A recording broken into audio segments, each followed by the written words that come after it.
3 जनवरी 2026 को अमेरिकी सैनिकों ने वेनेजुएला में एक टारगेट मिलिट्री ऑपरेशन चलाया। इस ऑपरेशन के तहत वेनेजुएला के बंदरगाहों और इंफ्रास्ट्रक्चर पर हवाई हमले किए गए, जिसके बाद स्पेशल फोर्सेज ने राष्ट्रपति निकोलस मादुरो और उनकी पत्नी को हिरासत में ले लिया। अमेरिकी न्याय विभाग ने 2020 में मादुरो पर नार्को टेररिज्म के आरोप लगाए थे। ट्रंप प्रशासन ने मादुरो के खिलाफ इस कार्रवाई को ड्रग कंट्रोल से जुड़े एक शासन के खिलाफ निर्णायक कदम बताया।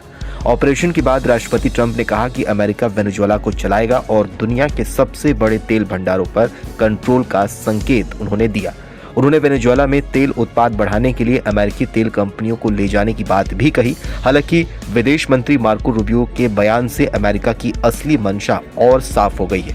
उन्होंने कहा कि पश्चिमी गोलार्ध हमारा है और रूस, चीन और ईरान को यहां से बाहर अब निकालना होगा। यानी अमेरिका इन इलाकों में दूसरे देशों की एंट्री से परेशान है, खासकर रूस और चीन जैसे देश जो ट्रंप के लिए सिरदर्द बन गए हैं। दिसंबर 2025 में राष्ट्रपति डोनाल्ड ट्रंप के प्रशासन ने औपचारिक रूप से अपनी नई राष्ट्रीय सुरक्षा रणनीति को मंजूरी दे दी। इसे ट्रंप कोरोलरी नाम दिया गया है। ट्रंप कोरोलरी पश्चिमी गोलार्ध में अमेरिकी प्रभुत्व को दोबारा स्थापित करती है। इसका मकसद चीन और रूस जैसे बाहरी प्रतिद्वंदियों को गोलार्ध से बाहर रखना और अहम संसाधनों और सप्लाई चेन को सुरक्षित करना है। वेनेजुएला पर कब्जा ट्रंप की नीति का पहला बड़ा उदाहरण है, जो इसके ऐलान के कुछ हफ्तों बाद ही सामने आ गया है। ट्रंप कोरोलरी ऐसे प्रतिस्पर्धियों को रणनीतिक संपत्तियों से दूर रखने की बात करती है।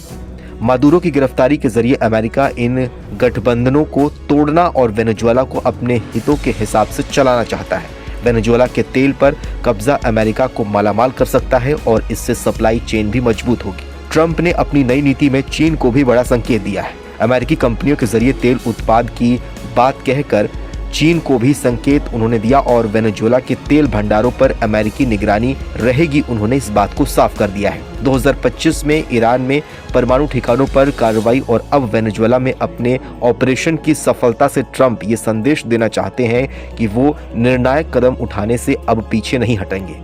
पनामा नहर या फिर ग्रीनलैंड जैसे मुद्दे भी ट्रंप की नई नीति का हिस्सा होंगे। एक मीडिया रिपोर्ट की माने तो ट्रंप ने ग्रीनलैंड पर सैन्य बल के इस्तेमाल से इनकार नहीं किया है और कनाडा को 51वां राज्य बनाने की बात भी उन्होंने दोहराई है। यानी आने वाले समय में ट्रंप और भी कई बड़े कदम उठा सकते हैं। वेनेजुएला के साथ भारत के संबंध मुख्य रूप से तेल आयात तक ही सीमित रहे हैं। मादुरो की गिरफ्तारी पर इसीलिए भारत ने लगभग तटस्थता बनाए रखी है और कहा है कि दोनों पक्षों को शांति स्थापना के लिए बातचीत का जरिया अपनाना चाहिए।